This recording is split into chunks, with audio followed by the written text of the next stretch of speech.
जय हिंद दोस्तों, welcome back to knowledge सार यूट्यूब चैनल पर आपका स्वागत है।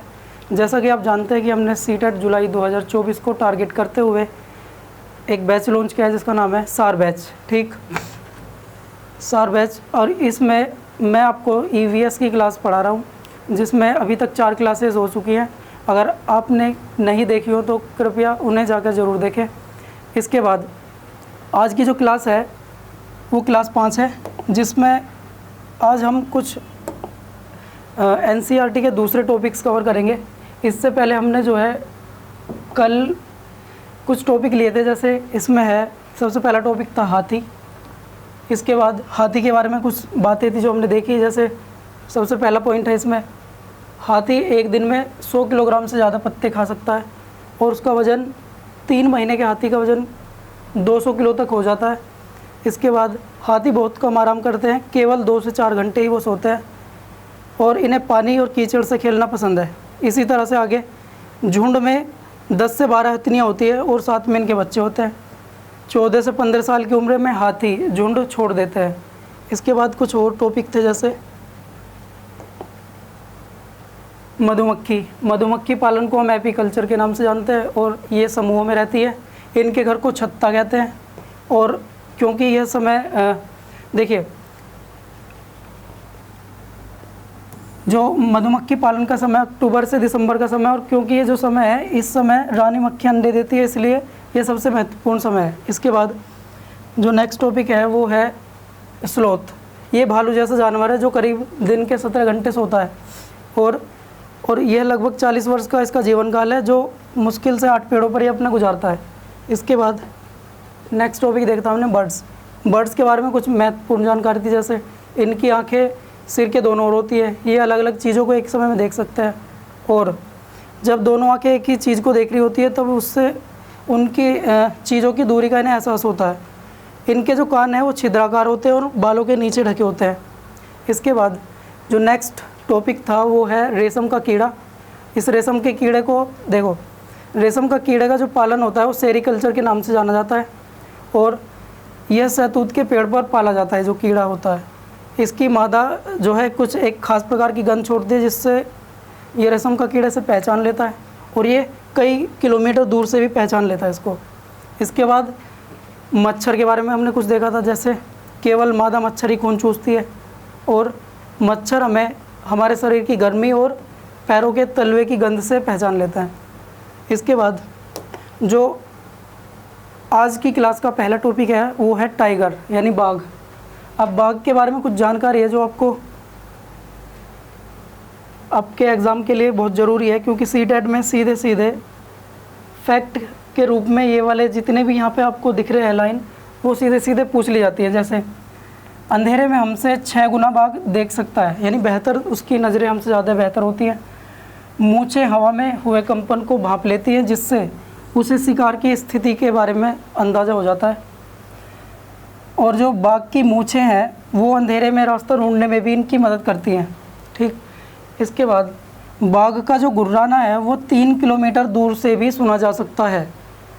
अगर हम हवा में हुए देखो, ये जो मूंछें हैं ये इन्हें अंधेरे में रास्ता तो दिखाती है और इसके बाद जो हवा में पत्तों से हिलने से कंपन होता है और या शिकार के झाड़ियों में हुए कंपन को भी पहचानने में इनकी क्या करती है, मदद करती हैं।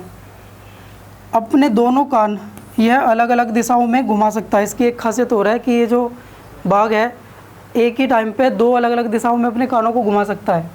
ये देखेंगे आप, इधर जो बाघ है, देखिए बाघ है पीले कलर का बाघ होता है, इस पर डार्क ब्लैक कलर की लाइंस बनी होती है। और बाघ के बारे में कुछ और जानकारी है जो आपको जाननी चाहिए, क्योंकि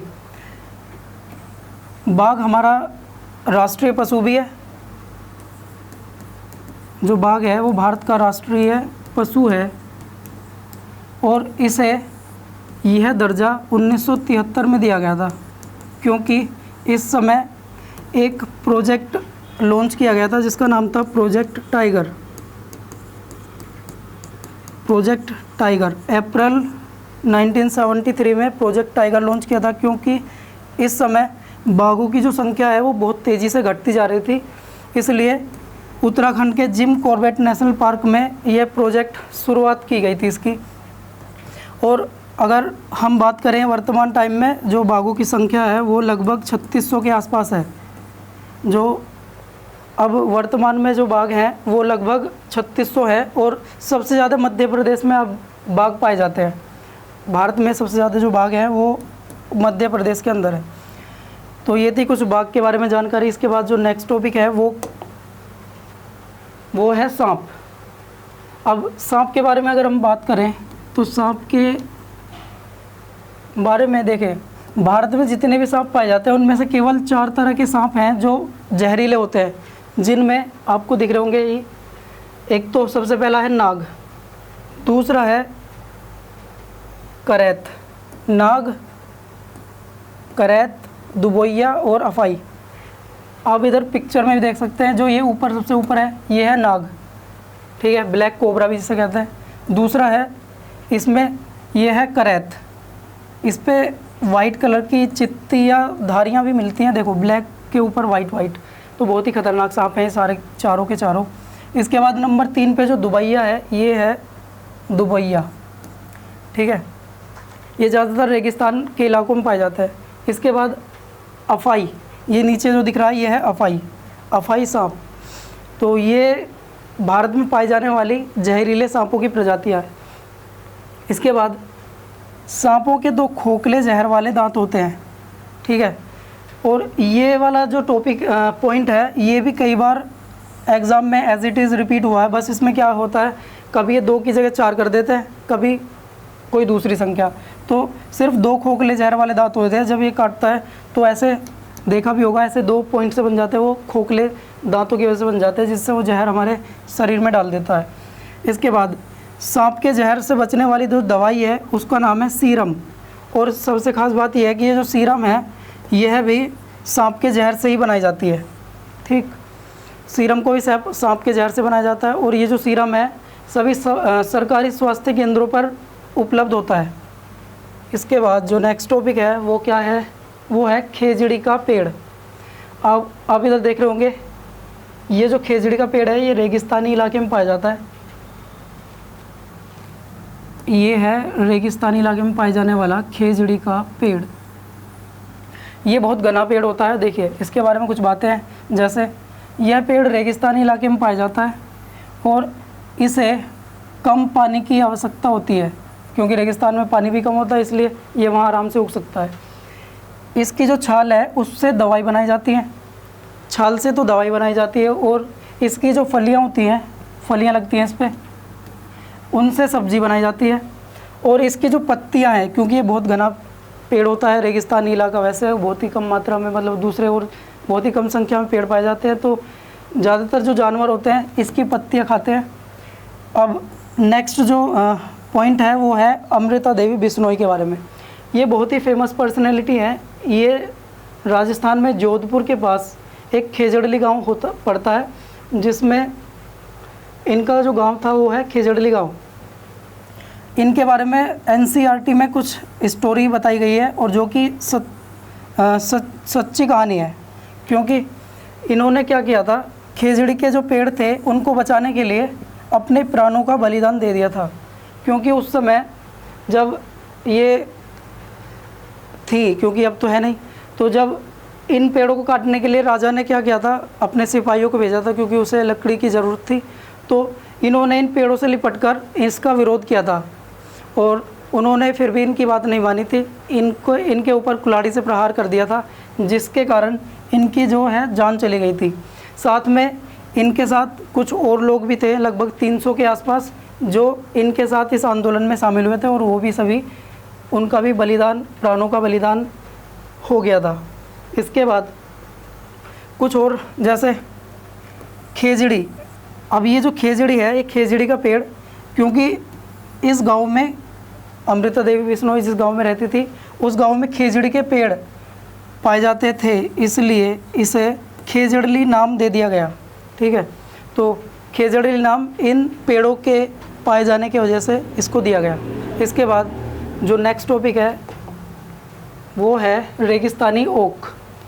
रेगिस्तानियों का नाम से ही अंदाज़ा लग जाएगा कि ये जो पेड़ है, इधर देखिए, ये जो पेड़ है, ये पेड़ रेगिस्तान में पाया जाता है। और इसकी ख़ास बात ये है कि ये जो सिर्फ ऑस्ट्रेलिया में पाया जाने वाला पेड़ है, ये हमारे भारत में नहीं मिलता, ये है ऑस्ट्रेलिया में पाया जाता है। इसकी ऊंचाई कमरे की दीवार के बराबर होती है, लगभग 11 से 12 फीट, सिर्फ 11 से 12 फीट लगभग, ठीक, 11 से 12 फीट लगभग हमारी दीवार के बराबर। इसकी जो जड़ें हैं तब तक नीचे जाती हैं जब तक कि उन्हें पानी ना मिल जाए, यानी ज़मीन में बहुत गहराई तक चली जाती है जब तक उन्हें पानी नहीं मिलता लगभग। और इसके लिए एनसीईआरटी में एक फैक्ट दिया है कि इसकी जड़ें लगभग ऐसे 30 पेड़ अगर हम ऊपर नीचे लगा दें तो उतनी गहराई तक चली जाती है। आगे इसके जो तना है उसमें पानी जमा हो जाता है, जिसे लोग पतला पाइप लगाकर निकाल कर पी सकते हैं, ठीक, इतना पानी होता है इसके तने में। तो ये थी कुछ बातें जो रेगिस्तानी ओक के बारे में। इसके बाद नेक्स्ट टॉपिक है शिकारी पौधे। अगर हम बात करें शिकारी पौधों के बारे में, उनमें कुछ पौधे हैं जो हमारे भारत में भी पाए जाते हैं, जिनमें से एक है एक मिनट,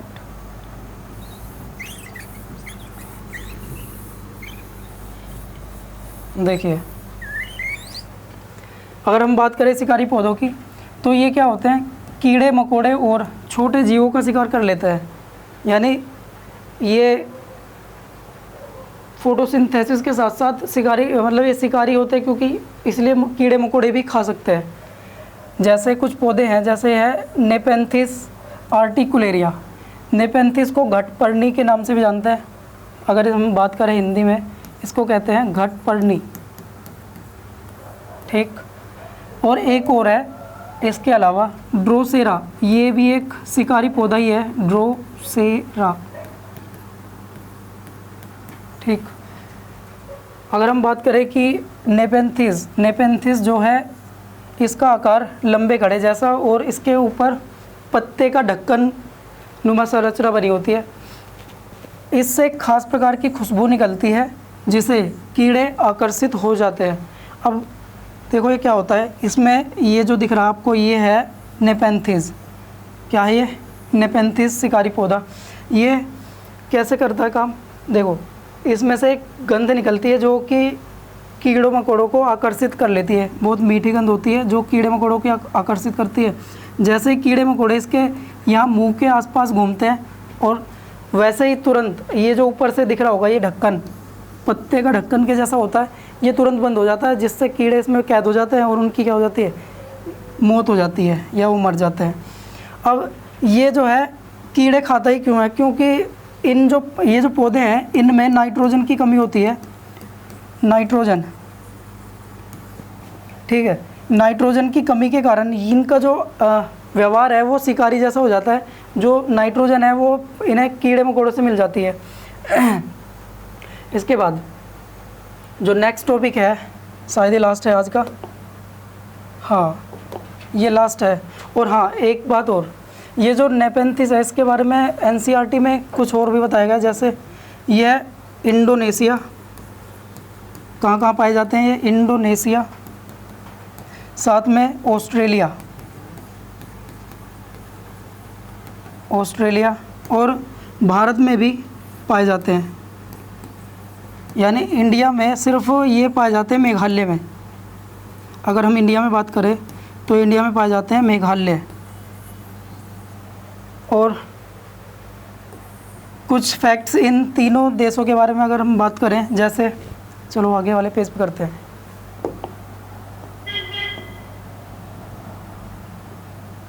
देखिए अगर हम बात करें ऑस्ट्रेलिया की, ऑस्ट्रेलिया, इसकी राजधानी है कैनबरा,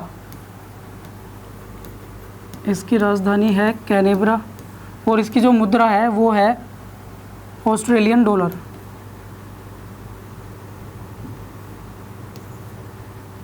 इसकी मुद्रा है ऑस्ट्रेलियन डॉलर। अगर हम बात करें इंडोनेशिया की, इंडोनेशिया। इसकी कैपिटल है जकार्ता। वर्तमान अभी तो जकार्ता है, लेकिन अभी बाद में इसकी कैपिटल को चेंज करने के लिए बताया गया कि इसकी राजधानी चेंज करेंगे, जो आगे होगी नुसंतारा। इसके बाद अगर हम इसकी मुद्रा की बात करें तो इसकी मुद्रा है इंडोनेशियन रुपया या इंडोनेशियाई रुपया। इंडोनेशियाई रुपया।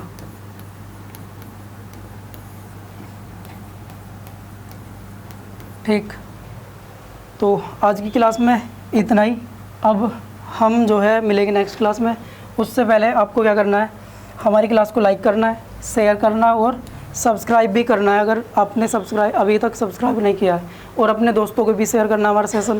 क्योंकि ये जो सीटेट का एग्ज़ाम है ये एक क्वालिफाइंग नेचर का एग्ज़ाम है, तो ऐसा नहीं समझिएगा कि हम अगर किसी और को शेयर करेंगे तो वो भी पास हो जाएगा या उसके अच्छे नंबर आ जाएंगे तो हम पीछे रह जाएंगे। सिर्फ ये क्वालिफाइंग नेचर का है, आप जितने ज़्यादा से ज़्यादा नंबर इसमें ला सकते हैं कोई इसमें कोई बड़ी बात नहीं है वैसे। तो अब हम मिलते हैं नेक्स्ट क्लास में, तब तक के लिए जय हिंद।